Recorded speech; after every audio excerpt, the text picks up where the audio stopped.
नमस्कार, मैं हूं गरिमा वाजपेयी और आप देख रहे हैं के न्यूज का खास कार्यक्रम देवभूमि का दंगल। और आज देवभूमि के दंगल में हम बात करेंगे मंत्रियों के डिमांड नौकरशाही पर लगाम को लेकर।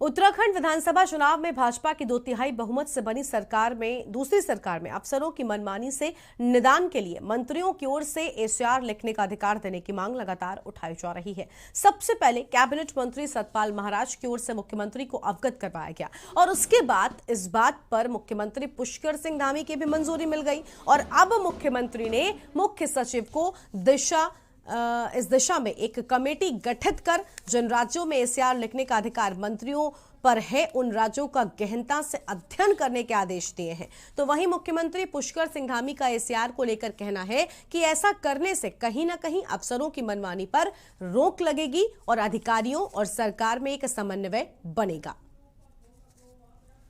और आज उसी को लेकर हम विस्तार से बातचीत करेंगे कि आखिर देवभूमि में नौकरशाही पर नकेल कसने की जो तैयारी है वो किस तरह से चल रही है। और इसी पर विस्तार से बातचीत के लिए हमारे साथ में कई मेहमान भी जुड़ेंगे, उनसे आपका परिचय कराते हैं। हमारे साथ में भाजपा प्रवक्ता नवीन ठाकुर होंगे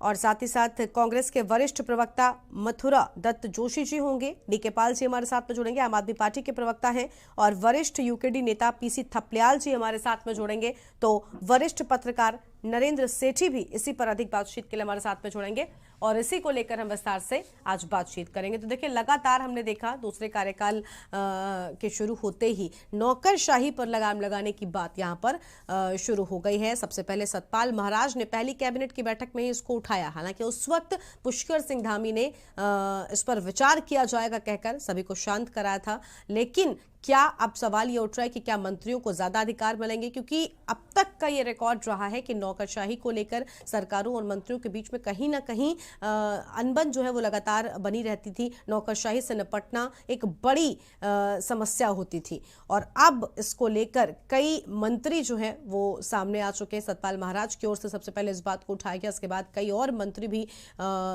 उनका समर्थन करते हुए नजर आए हैं। तो सबसे बड़ा मुद्दा फिलहाल यही है कि देवभूमि में नौकरशाही पर नकेल कसने की अब जो तैयारी है ये कितना असर देवभूमि में डालने वाली है, कि क्या धामी सरकार के पास पूरी कमान होगी। कमेटी के आदेश तो हैं लेकिन क्या बात बनेगी, इसको लेकर भी आज हम अपने इस चर्चा में विस्तार से बातचीत करेंगे। और क्या मंत्रियों को ज्यादा अधिकार मिलेंगे, बढ़ेगी जिम्मेदारी, नहीं चलेगी मनमानी, क्योंकि अब जब एसीआर लिखने की बात होगी अफसरों की तो ऐसे में कहीं ना कहीं मंत्रियों की जिम्मेदारी भी बढ़ जाएगी। हालांकि आपको बता दें कि उत्तराखंड में सिर्फ एनडी तिवारी की सरकार के दौरान ही ये नियम था, जिसके बाद इसे हटा दिया गया और बताया जा रहा है कि अब इसे फिर से शुरू करने की बात कही जा रही है। हालांकि कई प्रदेशों में ये पहले से ही लागू है और अब कमेटी में भी ये बात कह दी गई है कि कई जिन प्रदेशों में ये लागू है उनकी गहन तरह से उसको समझा जाए, उसके बाद ही से लागू किया जाने की बात हो रही है। तो ये अहम खबर आपको बता रहे हैं और आज इसी पर विस्तार से बातचीत करेंगे। हमारे साथ में कई मेहमान भी जुड़ चुके हैं और हमारे साथ में भाजपा प्रवक्ता नवीन ठाकुर जी हैं और डीके पाल जी आम आदमी पार्टी की ओर से हैं, वरिष्ठ यूकेडी नेता हैं पीसी थपलियाल जी, और भी मेहमान जुड़ेंगे, उनसे भी आपको रूबरू करवाएंगे। सबसे पहले चलते हैं भारतीय जनता पार्टी के प्रवक्ता नवीन ठाकुर के पास में। नवीन जी, क्या लगता है कि क्या धामी सरकार इस बार कमाल करेगी, क्योंकि अब आप नौकरशाही पर लगाम लगाने की बात कर ही रहे हैं आखिरकार? देखिए, नौकरशाही पर पूर्व में भी लगाम रही, पर भारतीय जनता पार्टी के शासनकाल में रही बात माननीय पुष्कर सिंह धामी जी की, तो जब उन्होंने आगाज किया था तो सब जानते हैं कि उनका आगाज ही कितना शानदार रहा था। आते ही जो है सूबे के वरिष्ठ एक अफसर को उन्होंने किस प्रकार जो है बाहर का रास्ता दिखाया। हाँ। निश्चित तौर पर जो अफसर बेलगाम होंगे उनके साथ सख्ती की जाएगी, लगाम लगाई जाएगी, और जो अच्छे अफसर होंगे ईमानदारी से काम करेंगे उनको जो है प्रोत्साहन भी दिया जाएगा और उनसे जो है काम भी लिया जाएगा। ठीक है, यानी प्रोत्साहन भी होगा और काम भी होगा। देखिए, एक बड़ी समस्या रही है, इसके पहले भी हमने देखा, चाहे कांग्रेस हो या भारतीय जनता पार्टी, ये समस्या हर बार सरकारों के सामने आती है कि नौकरशाही जो है, वो जो समन्वय है वो नहीं बैठ पाता। इसके चलते बड़ी समस्याओं का सामना करना पड़ता है। थपलियाल साहब, आप बताइए, आपको क्या लगता है कि अब जब नौकरशाही पर लगाम लगाने की तैयारी बीजेपी की ओर से हो रही है, अब आपको लगता है कि क्या मंत्रियों को और ज्यादा अधिकार मिल जाएंगे? तो कहीं ऐसा ना हो जिस उम्मीद के साथ में ये काम हो रहा है वो ही पलट जाए।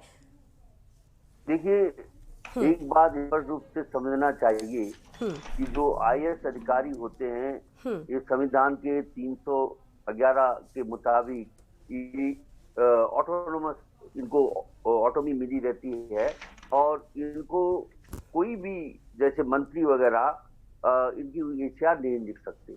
अगर ये लोग ये पास भी करेंगे तो इससे पहले इनको ये 311 में संशोधन लाना होगा।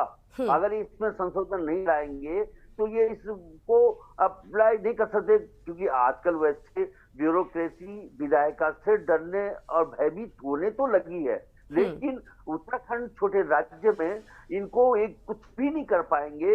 अगर कोई भी सचिव अगर कहना नहीं मानता, इवन सबसे पहले जो मुख्यमंत्री थे हमारे कोश्यारी जी, उनका मुख्य सचिव तौलिया साहब ने आदेश नहीं माना और छुट्टी चले गए।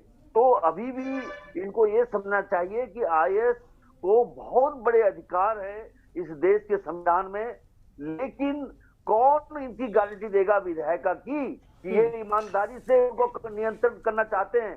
क्योंकि हमने देखा है हमेशा आज की तारीख में जितने भी नेता हैं वो केवल प्राइवेट काम, अपने कार्यकर्ताओं के काम, निजी कामों में अधिकारी को नियमानुसार के बजाय में जो नियम के अनुसार नहीं भी है ऐसे कानून ऐसा काम कराना चाहते हैं। मैंने देखा कि अभी भी जैसे पीडब्ल्यूडी में ठेका पड़ेंगे तो ये लोग अपने कार्यकर्ताओं को, चिट्ठी आती है कि अपने कार्यकर्ताओं को ये ठेका दिलाते हैं। मतलब नियम कानून कुछ रह नहीं गया है। 20-21 साल में ये राज्य चाहे कांग्रेस संचालित कर रही हो चाहे भाजपा संचालित कर रही हो, ये बिल्कुल विधायिका बिल्कुल विश्वसनीयता खो चुकी है और अपने दामन में जो दाग लगे हैं उनको धोने के लिए ये इनको दागी बता रही है, क्योंकि इनका जो कैपेसिटी होती है अधिकारियों को नियंत्रित करने की वो खो चुके हैं। इनके पास वो कैपेसिटी नहीं है, वो नॉलेज नहीं है कि जो अगर नियमों का ज्ञान हो और संविधान का ज्ञान हो और अपने विभाग का ज्ञान हो तो क्या मजाल क्या अधिकारी कोई इधर से उधर कर सके, लेकिन नॉलेज है ही नहीं। लोग कहते हैं, सचिव कहते हैं साहब हमारा मंत्री तो फाइल देखना नहीं जानता, और मेरे हमको बोलता है वो हमें समझा इसको फाइल में क्या लिखा है, तो हम यही करते रहेंगे तो फिर हो गया काम। तो इसलिए चिंता छोटी नहीं है, चिंता गंभीर है। यस, लोगों के दिलो दिमाग में ये बात जा चुकी है कि अधिकारी बेलगाम हो चुके हैं और इसका फायदा इस समय कमजोर विधायिका उठाना चाहती है। वो विधायिका उठानी चाहती है जो 47 थे और 47 जीतने के बाद एक भी उनमें मुख्यमंत्री के काबिल नहीं रहा। वो विधायिका इतने कमजोर नेता है कि वो चाह रहे हैं कि हम इन आईएएस अधिकारियों पे लगाम लगाएं। आप देखिए क्या हाल होगा जब वो भयभीत करके डराएंगे कि तुम इस काम को करते हो, नहीं तो तुम्हारी एचआर खराब करता हूं। तो इस सिचुएशन जो उसमें आएगी वो बहुत ही खतरनाक आएगी, क्योंकि आज जो युग है मैनेजमेंट युग में देखिए प्राइवेट कंपनियां किस तरह से अपने वर्कर्स को, अपने मैनेजर्स को संचालित और कंट्रोल करती हैं, उसकी एबीसीडी हमारे नेताओं को नहीं मालूम तो फिर क्या करेंगे? ये ऐसे ही ये साहब हम तुम्हारी एशिया लिखकर तुम ये सोच रहे हो कि केवल दिव्य सपना है, इसको पूरा होना बहुत मुश्किल है। क्योंकि तिवारी जी के टाइम पे उन्होंने कोशिश की थी, वो बहुत बड़ी नेता थे, लेकिन उस कोशिश में भी वो सफलता नहीं मिल पाई और वो अधिकारियों पे तब भी नियंत्रित नहीं कर पाए। तो इसलिए हम सोचते हैं कि ठीक है थपलियाल साहब, यानी आपको लगता है कि कमजोर विधायिका है, इसी वजह से इस कमजोरी का कहीं ना कहीं फायदा उठा रही है, जो नौकरशाही पर लगाम लगाने की बात सामने आ रही है उसके भी एक अलग मायने आपको नजर आते हैं। पाल साहब हमारे साथ में लगातार बने हुए आम आदमी पार्टी के प्रवक्ता हैं, नरेंद्र सेठी जी भी जुड़ चुके हैं। नरेंद्र सेठी जी का परिचय कराते हैं, वरिष्ठ पत्रकार है। सेठी जी आपका भी स्वागत है, कार्यक्रम में आपके पास आएंगे, लेकिन उससे पहले पाल साहब को जोड़ लेते हैं। पाल साहब आपको क्या लगता है, क्योंकि अभी थपलियाल साहब यहाँ पर कह रहे थे कि कमजोर विधायिका जो है वो फायदा उठाना चाहती है, हालांकि इसमें कोई दो राय नहीं है कि अब तक नौकरशाही जो है वो विधायकों के लिए, मंत्रियों के लिए एक परेशानी का सबब बनी रहती थी, समन्वय बैठ नहीं पाता था, लेकिन इस बार जो लगाम लगाने की बात हुई है, क्या ये फायदे के लिए हुई है? आपको भी ऐसा लगता है? एक तो मैं अपने बहुत ही सीनियर मोस्ट रेस्पेक्टेड और मैं कहूँगा इस राज्य के बहुत ही मुख्य राज्य आंदोलनकारियों में से हमारे आदरणीय थपलियाल जी को भी नमस्कार, मेरे प्यारे दोस्त ठाकुर जी हैं उनको भी मैं धन्यवाद, बहुत ही उनकी बात मुलाकात हो रही है, और सेठी साहब को भी, और मैम आपको भी प्रणाम। मैं एक बात बहुत अपनी जो थपलियाल जी ने बात कही है, पहले तो अपने आप को उससे संबंधित करता हूँ, क्योंकि इस राज्य के अंदर ठाकुर साहब भी जानते हैं, जो भारतीय जनता पार्टी की सरकार के हमारे प्रवक्ता हैं, कि इस राज्य के अंदर नौकरशाही का बोलबाला रहा है, और इसी कारण से हमारे राज्य के कई लोगों को, जैसे नौजवान लोगों को, हमारी आंगनबाड़ी की बहनों को, और तमाम, क्योंकि देखिए जो भी सारा काम होता है किसी भी, क्योंकि बहुत बड़ी पावर होती है एक आईएएस अधिकारी के हाथ में जो ब्यूरोक्रेट्स है, और वो काम उसका संबंध सीधे निचले स्तर के समूह के और के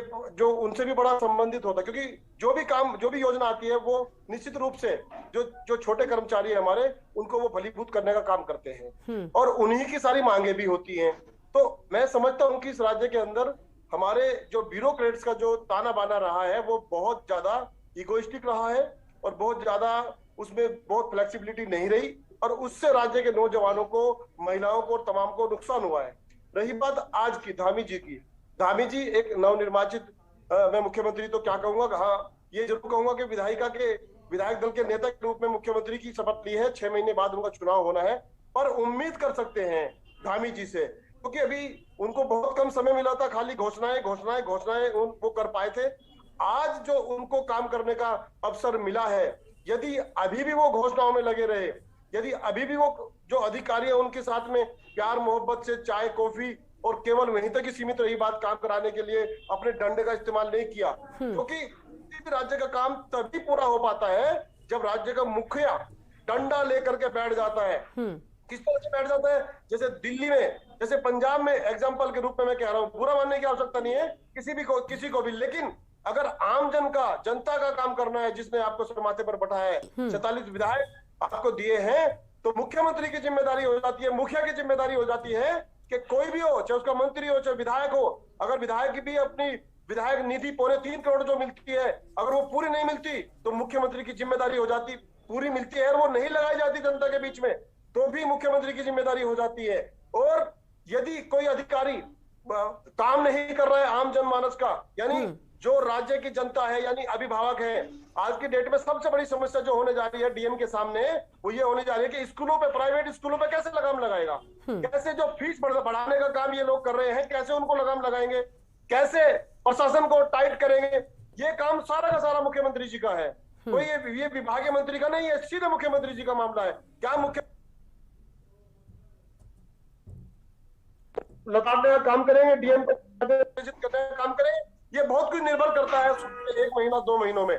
और मैं उम्मीद करता हूँ कि धामी जी आम जन के लोगों को काम जो उन्होंने वादे किए हैं 57 से ज्यादा, उनको पूरा करने का काम करेंगे, उम्मीद है हमें। ठीक है, हाँ, कहीं ना कहीं देखिए इसी कड़ी में उनकी ओर से काम भी शुरू किया गया, हालांकि आने वाले वक्त में स्पष्ट होगा कि किस तरह से काम हो पा रहा है, इस पर हम जवाब लेंगे। लेकिन वरिष्ठ पत्रकार नरेंद्र जी के पास चलते हैं। नरेंद्र जी, अभी आपने यहाँ पर सुना, नवीन जी बीजेपी की ओर से आज जुड़े, कह रहे हैं कि हम बेहतर काम करने के लिए कहीं ना कहीं बेसुर कदम उठेंगे। बाकी आपने सुना थपलियाल साहब एक बड़ी अहम बात कह गए, वो ये कि विधायिका कमजोर है, इसीलिए अपने फायदे के लिए इस तरह की बातें कर रही है। आपको क्या लगता है कि अगर नौकरशाही पर लगाम लगाने की बात कही गई है, इससे किसको फायदा होगा, किसको नुकसान होगा, और सबसे बड़ी बात उत्तराखंड को क्या कुछ असर पड़ेगा?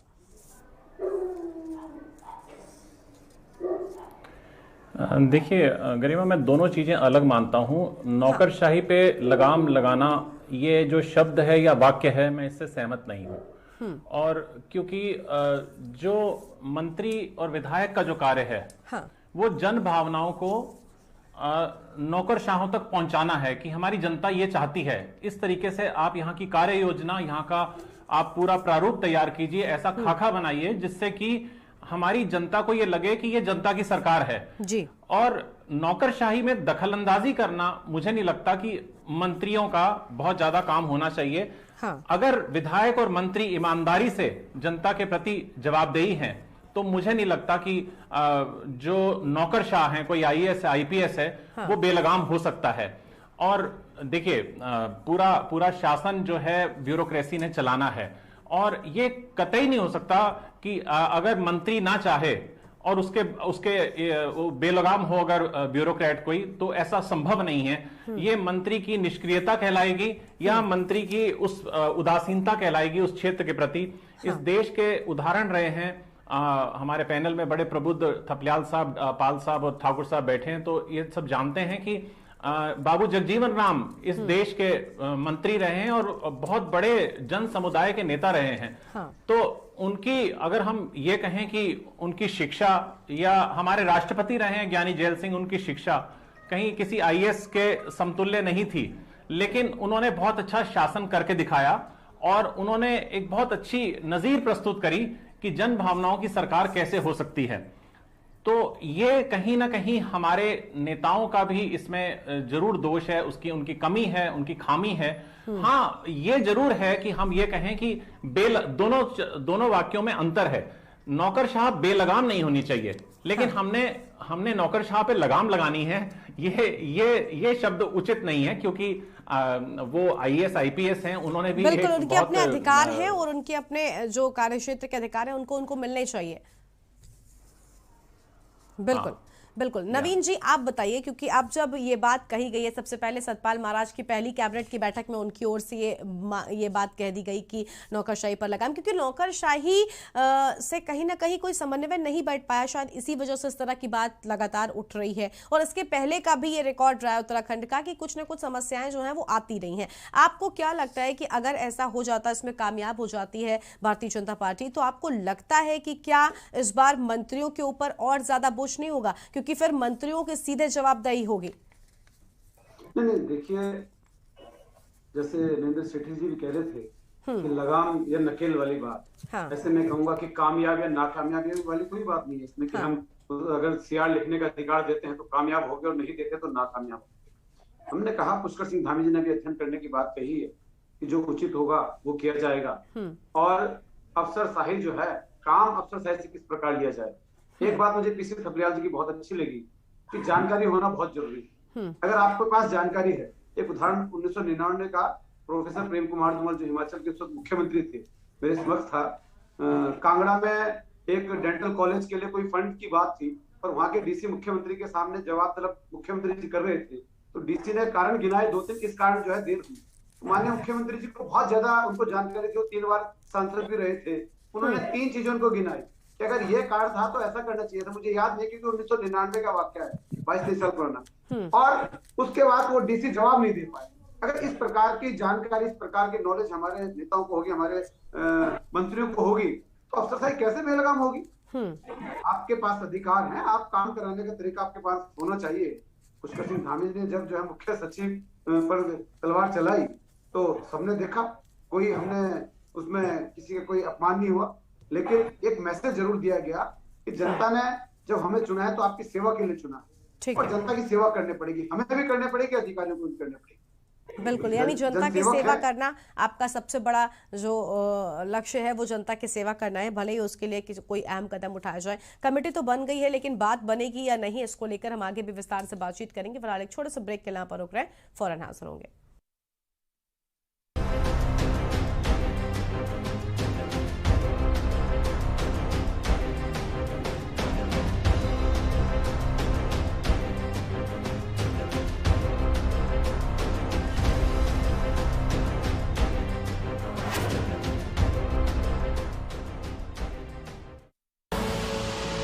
देख रहे हैं के न्यूज, खबरों का सारथी। खुदी को आजमाया है तो ये अंदाज आया है, खुदी को आजमाया है तो ये अंदाज आया है। तुम में भी मैं हूं, शुद्ध प्लस पान मसाला।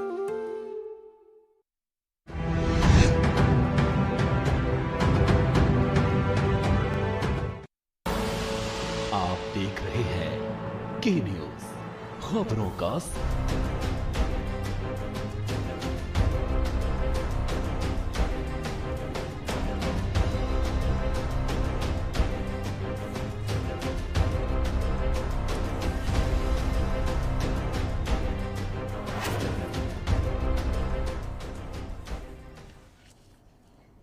ब्रेक के बाद देवभूमि के दंगल में आप सभी का स्वागत है। हम आज बात कर रहे हैं मंत्रियों के डिमांड नौकरशाही पर लगाम को लेकर। कई मेहमान हमारे साथ में पहले से ही जुड़े हुए हैं और अभी भी हमारे साथ में कांग्रेस के वरिष्ठ प्रवक्ता हैं मथुरा दत्त जोशी जी, वो भी जुड़ चुके हैं। मथुरा जी, आपका भी स्वागत है। उन्हीं से शुरुआत करते हैं। जोशी साहब, आप बताइए क्या लगता है आपको कि अब जब नौकरशाही पर लगाम लगाने की बात कही जा रही है, कमेटी बन गई है, आपको क्या लगता है? क्योंकि आखिरी फैसला, अंतिम फैसला जो है वो मुख्यमंत्री का होता है, किस तरह का नतीजा सामने आने वाला है? देखिए, ये कोई नई बात नहीं है, पहले भी बहुत बार ये बातें आई हैं, सामने आई हैं। और सतपाल महाराज तो विगत 5 वर्षों से ये बात कह रहे हैं कि सीआर लिखने की हमको पावर दीजिए। हाँ। मंत्रियों को तो ऑलरेडी पावर होती है। अब ये समझने की बात है, अपनी समझ की बात है कि वो पावर का इस्तेमाल किस हिसाब से कर पा रहे हैं, नहीं कर पा रहे हैं। अदरवाइज ऐसा नहीं है कि मंत्रियों को किसी की सीआर लिखने से कोई रोक नहीं सकता है। मिनिस्टर अपने विभाग का वैसे भी एचओडी होता है, हेड होता है, मालिक होता है, और अपने सेक्रेटरी को कंट्रोल में रखना उनका काम होता है। अगर वो एक एंट्री भी, अगर एक चिट्ठी भी उसके खिलाफ लिख दे तो निश्चित रूप से उसकी चरित्र पंजिका में दर्ज होगा, ऐसा नहीं है कि नहीं होगा। लेकिन अब सतपाल महाराज जी किस हिसाब से पावर मांग रहे हैं, किस तरीके की पावर मांग रहे हैं, क्या कह रहे हैं, ये थोड़ा सा मेरी समझ से परे है। क्योंकि लोकतंत्र में चुनी हुई सरकार, चुनी हुए जनप्रतिनिधि सरकार को चलाने का काम करते हैं।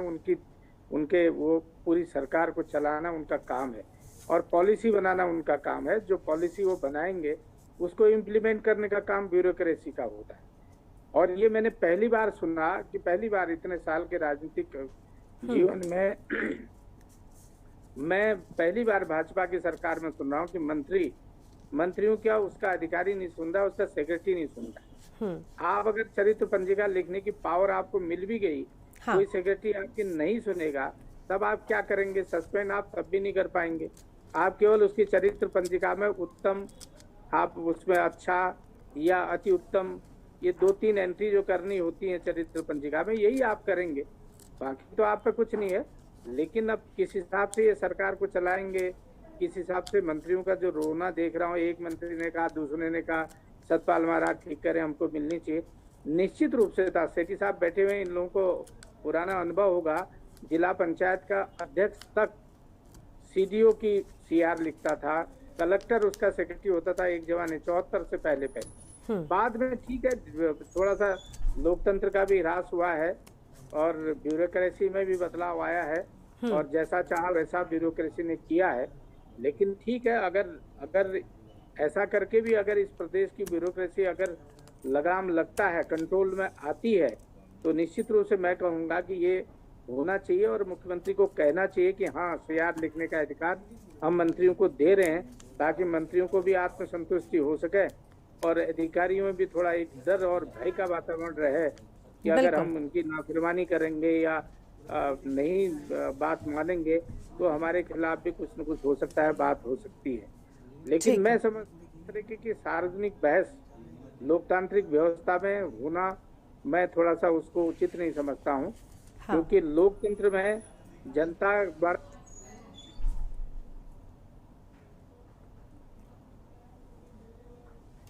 तो निश्चित रूप से वो कार्रवाई भी कर सकता है और किसी भी अधिकारी को दंडित भी कर सकता है, ये अधिकार होता है। और सतपाल महाराज अब क्या राग अलाप रहे हैं, विद्वान आदमी हैं, संत आदमी हैं और मैं समझता हूँ अच्छे स्कूल में पढ़े लिखे हैं। थोड़ा सा संविधान को भी पढ़ लेंगे तो मेरी राय है, सतपाल महाराज वैसे तो बड़े आदमी समझेंगे कि हम राय देने वाले कौन होते हैं, लेकिन नरेंद्र जी आप कुछ कहना चाह रहे हैं? मैं कहना चाह रहा हूं, अभी चूंकि लंबा समय सतपाल महाराज जी इनकी पाठशाला में रहे हैं कांग्रेस की, हाँ। तो अब वो कांग्रेस की पाठशाला छोड़ के भारतीय जनता पार्टी में चले गए हैं, हाँ। तो ये जो फेयरवेल कमेंट्स होते हैं वो मथुरा दत्त जोशी जी उनके लिए जो दे रहे हैं, अच्छी पाठशाला में रहे हैं, बड़े आदमी हैं, हम उनके प्रति क्या कहें, तो मुझे सुन के इसलिए थोड़ी सी हंसी आ गई। लेकिन बात ये है, देखिए जब हम नौकरशाही पे लगाम की बात कर रहे हैं तो नौकरशाही को ये तो पता होना चाहिए कि हमने जनता की भावनाओं के अनुरूप काम करना है और जो हमारा मंत्री कह रहा है हमने उसके अनुरूप काम करना है। लेकिन अगर सीधे तौर पर मंत्री को अधिकृत कर दिया जाएगा उसकी सीआर लिखने के लिए या उस पे लगाम लगाने के लिए, तो इससे मंत्री और नौकर उस ब्यूरोक्रेट के बीच में गठजोड़ होने की भी संभावना है। बिल्कुल, तो सबसे बड़ी बात यही आपने जो यहाँ पर पॉइंट उठाया ना नरेश जी, आपकी आवाज हम तक नहीं पहुंच रही है अभी। जी नरेश जी, आपने अभी जो बोला ना कि गठजोड़ होने की संभावना है, ये यहाँ पर काफी सारे खेल बिगाड़ सकती है, क्योंकि अभी तक नौकर मतलब किसी पर तो ऐसे कैसे बनेगा काम कि मंत्रियों के पास ही अगर पूरी पावर चली जाती है या फिर नौकरशाही के पास में पूरी पावर होती है तो कहीं ना कहीं दिक्कत तो होती है ना। और इसी वजह से मंत्री सीआर लिखने की मांग कर रहे हैं, वरना ऐसी क्या जरूरत आ पड़ी, क्यों इस तरह की कंडीशंस नहीं बन पा रही हैं कि आप नौकरशाही से वो काम करा पाएं जो आप चाहते हैं? क्यों आपको सीआर लिखने की, यानी एक तरीके से ये मांग उठ रही है, क्यों उठ रही है, इस पर भी बात होनी चाहिए। नवीन जी आप बताइए, क्यों आखिर ये मांग उठ रही है? नवीन जी आपकी आवाज नहीं आ रही, अनम्यूट कर लें आप। नहीं, इधर से तो अनम्यूट ही है जी, अब आ रही है नवीन जी, अब आपकी आवाज आ रही है। देखिए, मेरा कहना यह है कि उत्तराखंड के परिप्रेक्ष्य में आपने कहा कि क्यों आवाज उठ रही है, तो 2-3 प्रकरण जो उत्तराखंड में हुए, चाहे रेखा आर्य जी का अपने सचिव के साथ रहा हो, सचिव ने उनकी कोई बात नहीं सुनी, जवाब नहीं दिया, फोन नहीं उठाए, या अपने सतपाल महाराज जी का रहा हो, तो मंत्रियों को जरूरत महसूस हुई कि अधिकारी हमारी नहीं सुन रहे हैं, और जो अधिकार पहले मंत्रियों के पास था, उत्तराखंड में था 2007 से पहले, वो अधिकार बहाल होना चाहिए, ताकि जो है इस प्रकार की लापरवाही अधिकारी ना बरतें और भविष्य में जो जनता के हित के काम है, जिसके लिए जो है मंत्री अधिकारियों को दिशा निर्देश दे रहे हैं, उसको इम्प्लीमेंट करने का काम अधिकारियों का है। कार्य योजना तैयार करके मंत्री देंगे, उसके बाद जो है अधिकारी इसको धरातल पर उतारेंगे। तो इस कारण से जो है हमारे मंत्रीगण इस मांग को यहाँ पर रख रहे हैं, और अब ये आने वाले समय में तय होगा। माननीय पुष्कर सिंह धामी जी ने कहा है कि जिन जिन राज्यों में लागू है वहाँ पर सब लोग इसकी जो है जांच करेंगे और उसके बाद उत्तराखंड में जरूरत होगी तो लागू करेंगे। बिल्कुल, यानी कमेटी तो बन गई, अब बात बनती है नहीं बनती है ये कुछ दिनों में स्पष्ट हो जाएगा। थपलियाल साहब आप बताइए, क्या लगता है आपको, क्या असर होगा? हालांकि आप तो कह रहे हैं कि कमजोर है विधायिका, इसी वजह से इस तरह की बातें की जा रही हैं, आपको क्या लगता है कि क्या असर इसका होगा अगर मंत्रियों को सीआर लिखने की जो जिम्मेदारी है वो दे दी जाती है? तो क्या वाकई में नौकरशाही पर लगाम जो कह रहे हैं वो लग पाएगी? देखो, एक चीज तो इससे स्पष्ट हो रही है कि संविधान में मंत्रियों को अधिकार नहीं है आईएएस का सीआर लिखने का। अगर होता तो ये सवाल खड़ा ही नहीं होता। मैं पहले भी बोल रहा, आर्टिकल 311 के मुताबिक आईएएस को ऑटोनॉमी है, वो उसको उसकी सीआर नहीं लिख सकता। अगर आईएएस एसोसिएशन अकड़ जाए कि नहीं हम नहीं मानेंगे तो ये नहीं कर सकते।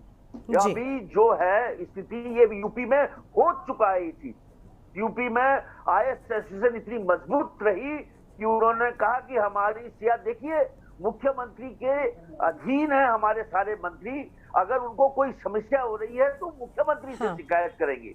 और जो मुख्य सचिव है उसकी चयन में जो आईएएस अधिकारी आ रहे हैं, वहां देख के एक कहना कि साहब इनकी एसीआर हम लिखेंगे, ये एक सीधा सीधा मखौल है। मैं पहले ही कह चुका हूं, ये अपनी कमजोरी को दर्शाता है, क्योंकि नियमानुसार अगर काम करने का, अगर वॉच डॉग अगर विधायिका है तो कार्यपालिका उसको एग्जीक्यूट करने की, उससे बाहर जा ही सकता नियम के अनुसार। और मंत्री लोग हमेशा, जो आज की राजनीति है, वो काम देते हैं जो नियम से बाहर होते हैं।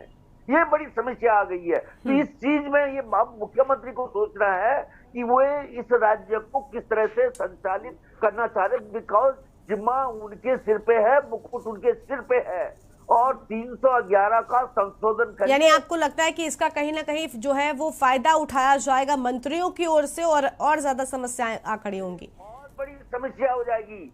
एक बहुत बड़ी लड़ाई यहाँ पे शुरू हो जाए। नवीन साहब देखिए, कहीं ना कहीं ये बात तो सच है कि अगर ये मांग उठी है तो ऐसा तो नहीं है कि सिर्फ इसके फायदे ही होंगे, इसके नुकसान भी जनता को उठाने पड़ सकते हैं। कहीं ऐसा तो नहीं जो थपलियाल साहब कह रहे हैं कि फायदा उठाएंगे मंत्री?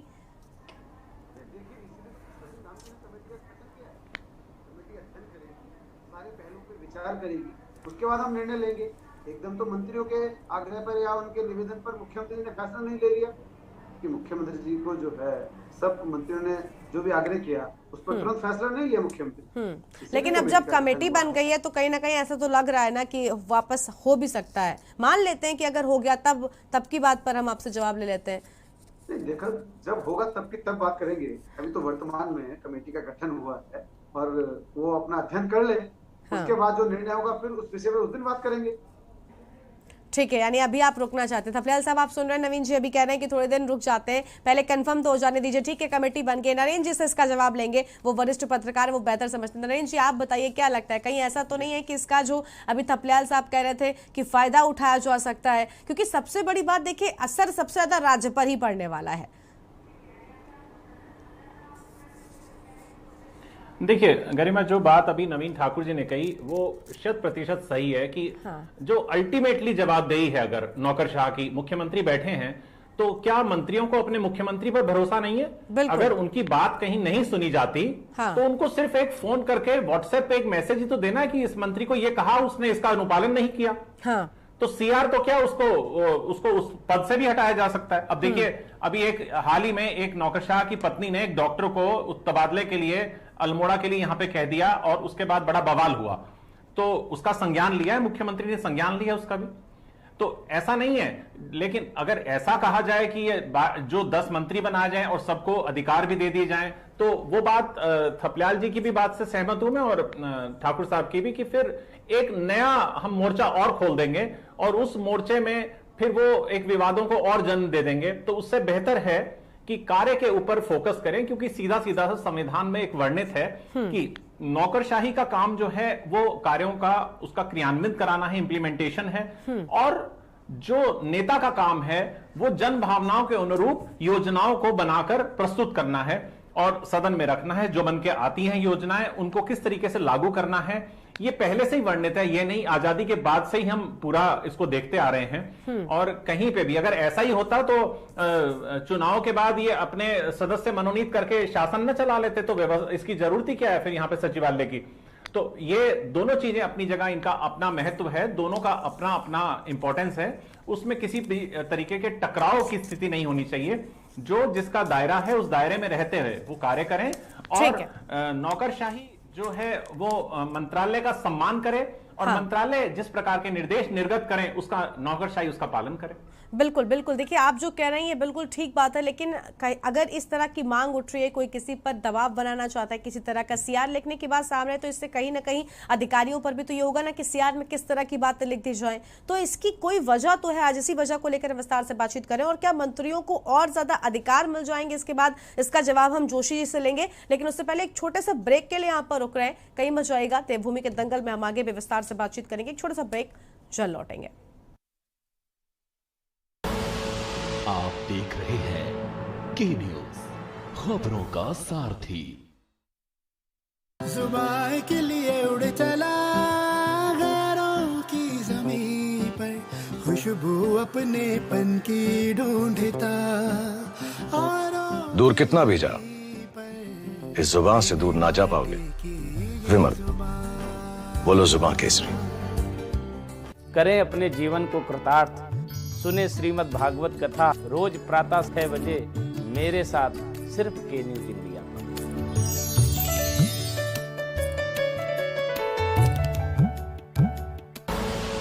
आप देख रहे हैं के न्यूज, खबरों का सारथी।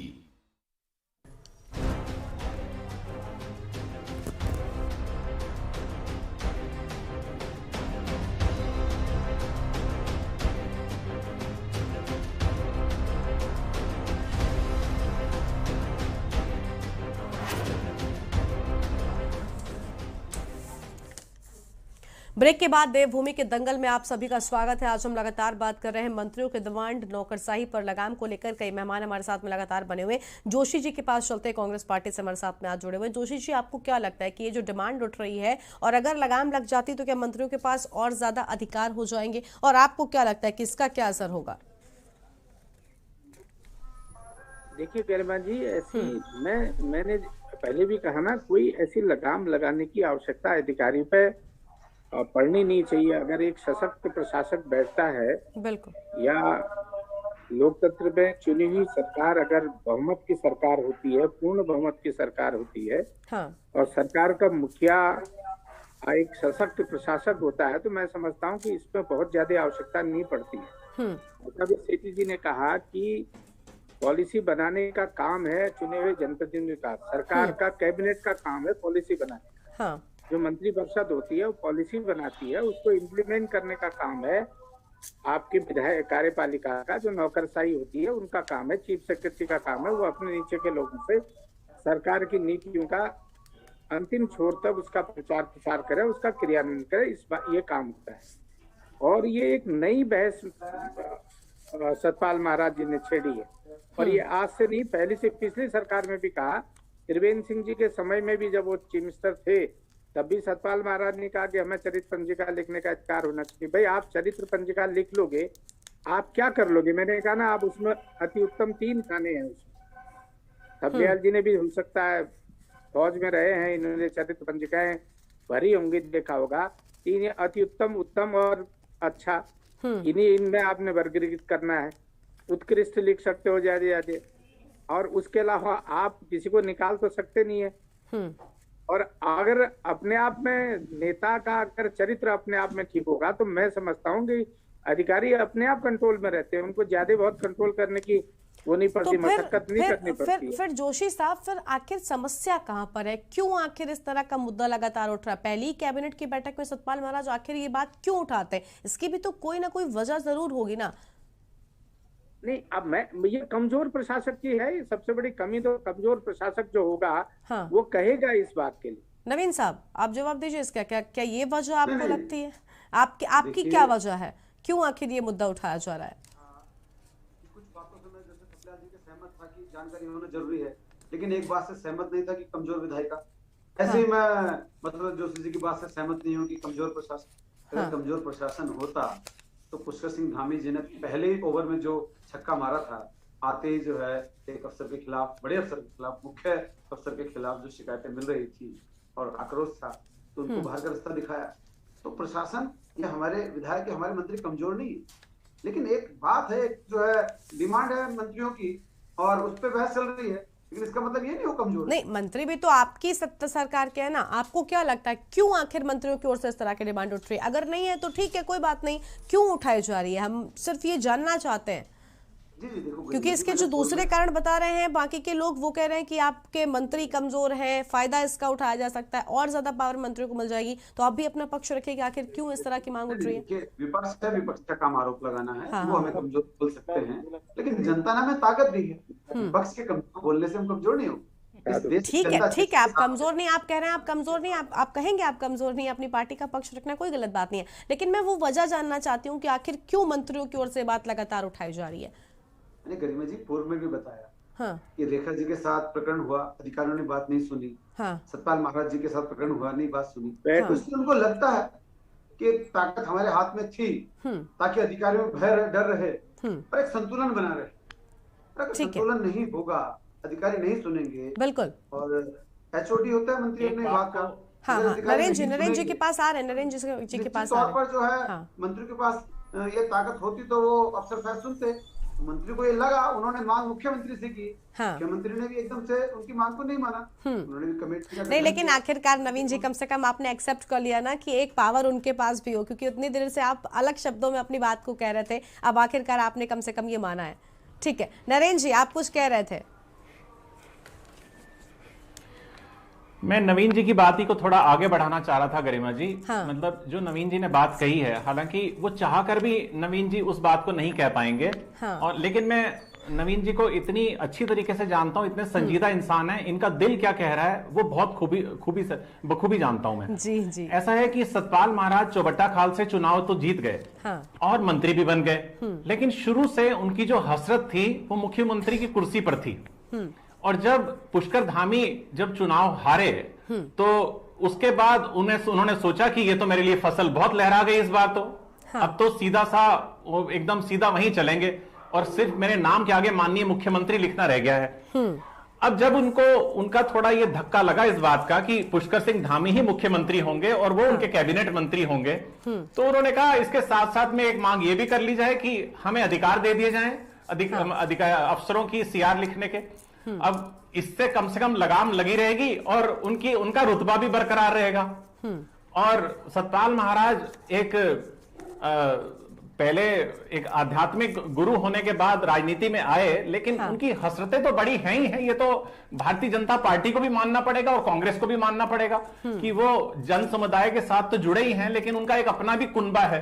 तो वो जिस तरीके की उनकी चाहत है, उस चाहत को देखते हुए उन्होंने जो अपनी बात रखी है, अपने दिल की बात रखी है, लेकिन दिल और दिमाग के बीच में समन्वय होना चाहिए। और वो दिमाग से सोचें इस बात को कि इसका वृहद तौर पर क्या असर पड़ेगा। हाँ। सिर्फ अपनी बात को ना रखते हुए वो इस बात को जरूर गहराई में सोचें कि इससे ऐसा ना हो कि जो बात अभी थपलियाल साहब ने कही थी कि उत्तर प्रदेश में एक बहुत बड़ा आईएएस और आईपीएस इनका पीसीएस एसोसिएशन है, वो एकदम उनके स्वर मुखर हो जाते हैं अगर कोई इस तरीके की कोई बात हो, वहां उनको अधिकार नहीं है।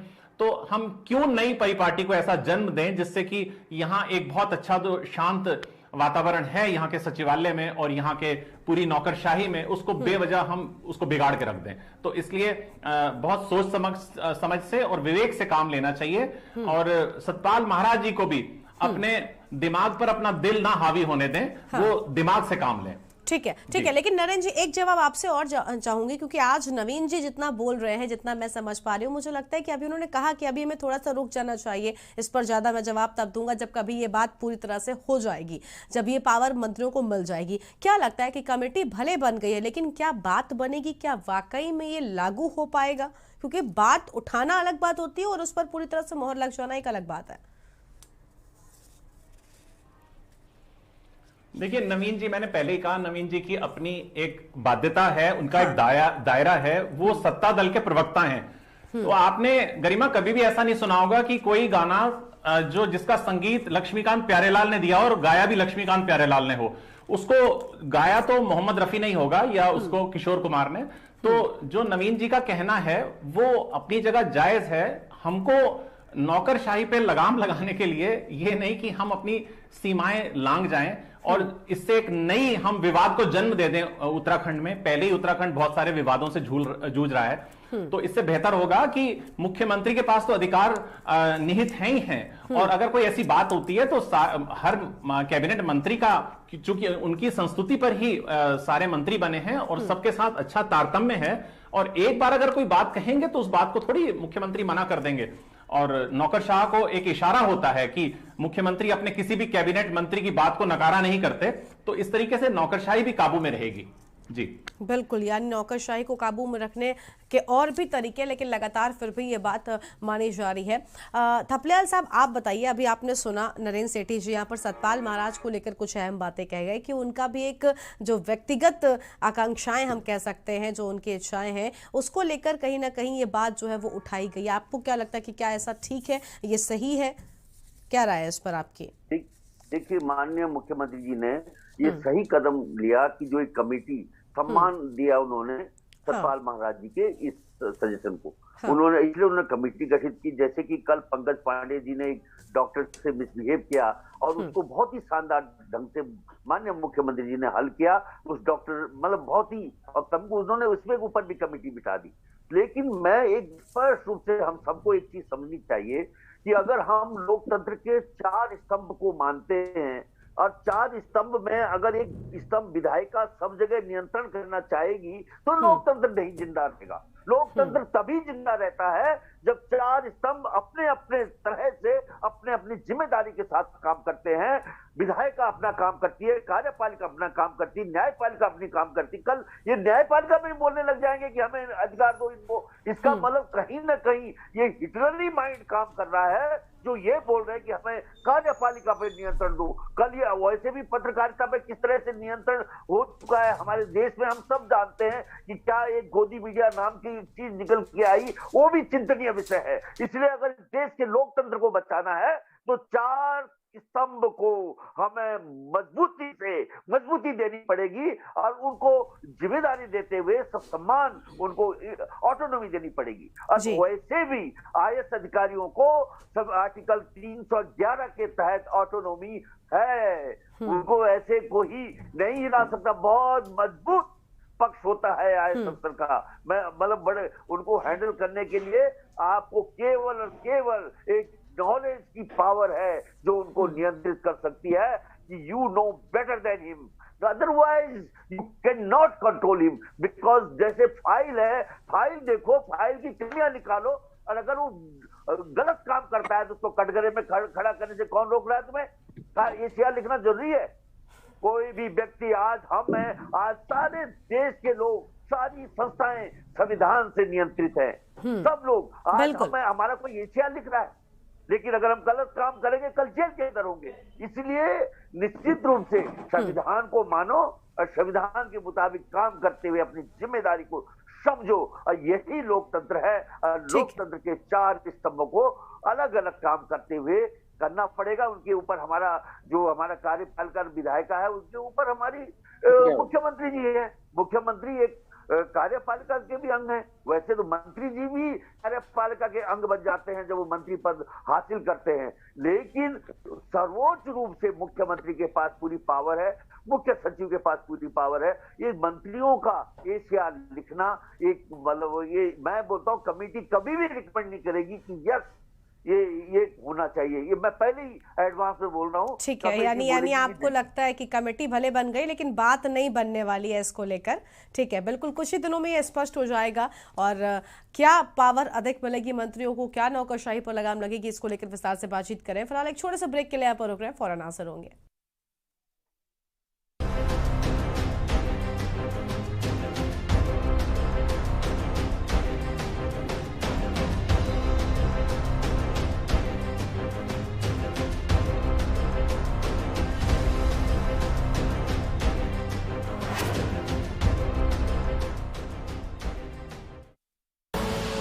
आप देख रहे हैं के न्यूज, खबरों का सारथी।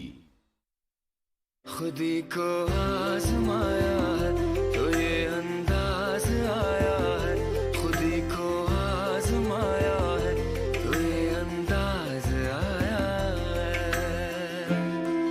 तुम में भी मैं हूं, शुद्ध प्लस पान मसाला।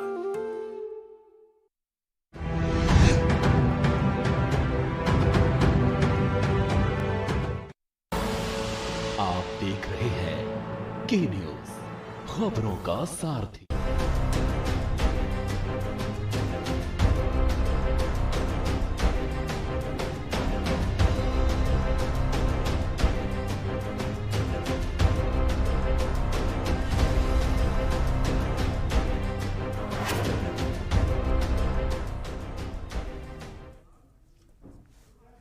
ब्रेक के बाद देवभूमि के दंगल में आप सभी का स्वागत है। मंत्रियों के डिमांड नौकरशाही को लगाम को लेकर हम लगातार विस्तार से बातचीत करें। कई मेहमान हमारे साथ में लगातार बने हुए।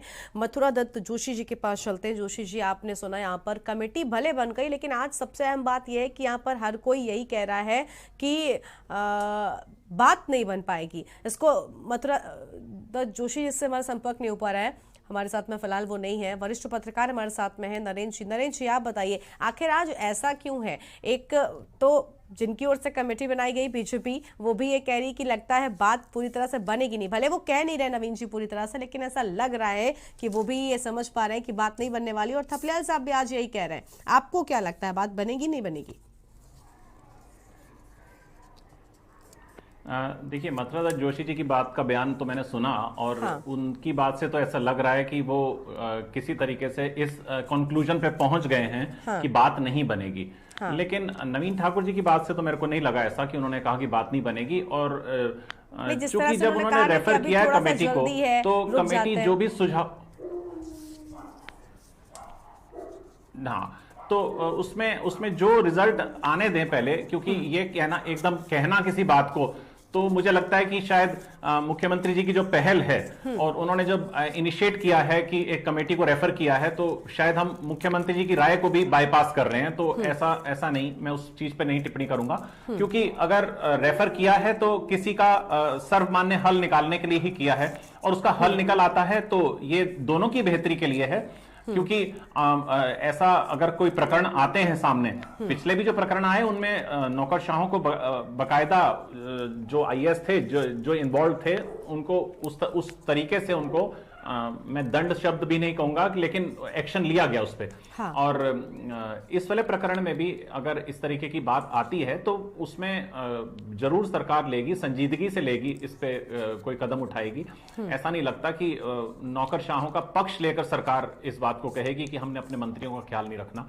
और मंत्रियों की जो सीआर लिखने का मामला है वो हाँ। बहुत अहम है, उसके ऊपर जल्दबाजी में सरकार को निर्णय नहीं लेना चाहिए। ठीक है, लेकिन नरेंद्र जी, अभी जब तीरथ सिंह रावत को मुख्यमंत्री बनाया गया था, उस दौरान ये खबरें बहुत ज्यादा आ रही थी कि नौकरशाही जो है वो हावी हो रही है कहीं ना कहीं मंत्रियों पर। तो क्या यही वजह है कि अब जब दूसरी पारी की शुरुआत हो गई है तो यहाँ पर नौकरशाही पर लगाम की बात उठ रही है? वहीं ये बात आ जाती है। देखिए, तीरथ सिंह रावत को जब मंत्री बनाया गया तो मुझे लगता है कि जनप्रतिनिधि तो वो एक लंबे अरसे से हैं, लेकिन उसके बाद सांसद भी रहे हैं और यहाँ पहली कैबिनेट में मंत्री भी रहे हैं। लेकिन पूरी बागडोर संभाल कर कैसे उसको दिशा देनी है प्रदेश के कार्यों को, कार्यपालिका को, विधायी को, और ये सब चीजें, तो उसमें शायद उनकी दक्षता में कहीं कोई कमी रही होगी, जिस वजह से नौकरशाही हावी हुई। और भारतीय जनता पार्टी ने भी फिर बैकफुट पर जाने का काम किया और चुनाव ना लड़वाकर दूसरा उनकी जगह चेहरा प्रस्तुत करने का काम किया। तो वो एक अलग प्रकरण था। तीरथ सिंह रावत को तो उन्होंने उस स्ट्रीम में किया जिस टीम में वो शामिल करना चाह रहे थे। ठीक है नवीन जी, अभी नरेंद्र जी ने कहा कि बैकफुट पर कहीं ना कहीं काम किया था, तो क्या उस दौरान बैकफुट पर जाना पड़ गया था? क्या इसी वजह से अब जब दूसरी पारी की शुरुआत हुई है तो पहले से ही बिल्कुल सतर्क और एक्शन मोड में दिखाई दे रहे हैं, इसी वजह से पहले से ही डर बनाने की कोशिश हो रही है, ऐसा है क्या? देखिए, नरेंद्र सेठी जी बहुत वरिष्ठ पत्रकार हैं, मैं बहुत सम्मान करता हूँ, लेकिन मैं इस बात से बिल्कुल सहमत नहीं हूँ कि हम बैकफुट पर गए थे। पत्रकार के नजरिए से, अपनी नजर से उन्होंने देखा होगा, महसूस किया होगा, लेकिन हमने अपनी सरकार में रहकर देखा कि दूसरा कोरोना काल की बहुत भयानक रहल उस वक्त आई थी, त्राहिमाम मचा हुआ था। कांग्रेस वो खस्ता हाल में हमें प्रदेश छोड़कर गई थी। उस खस्ता हाल में भी आप देखिए, जब कांग्रेस 17 में विदा हुई थी, हमारे पास 117 वेंटिलेटर थे। जब कांग्रेस विदा हुई थी, इस प्रदेश में केवल एक ऑक्सीजन प्लांट था सरकारी, जो श्रीनगर मेडिकल कॉलेज में था। तीरथ सिंह रावत जी ने दिन रात काम किया, उन्होंने 85 मेडिकल ऑक्सीजन प्लांट स्थापित करने का काम किया। हमने जो है, चाहे राजस्थान से मंगाए हो, चाहे गुजरात से मंगाए, हमने ऑक्सीजन सिलेंडर मंगाने का काम किया। उस पैंडेमिक पीरियड में भी हमने जो है वेंटिलेटर्स का इंतजाम किया, 116 वेंटिलेटर थे। हमने उस पैंडेमिक पीरियड में भी तीरथ सिंह रावत जी ने बहुत बखूबी काम किया। वो खुद भी कोरोना की चपेट में आ गए थे, उसके बावजूद उन्होंने काम किया। लेकिन हाँ, कुछ संवैधानिक संकट था और हमें जो उनका दायित्व बदलना पड़ा, लेकिन इस प्रदेश की जनता ने स्वीकार किया। हमने अगर दायित्व बदला तो इस प्रदेश के विकास में कहीं रोड़ा नहीं अटकने दिया, इस विकास का पहिया पटरी से नहीं उतरने दिया।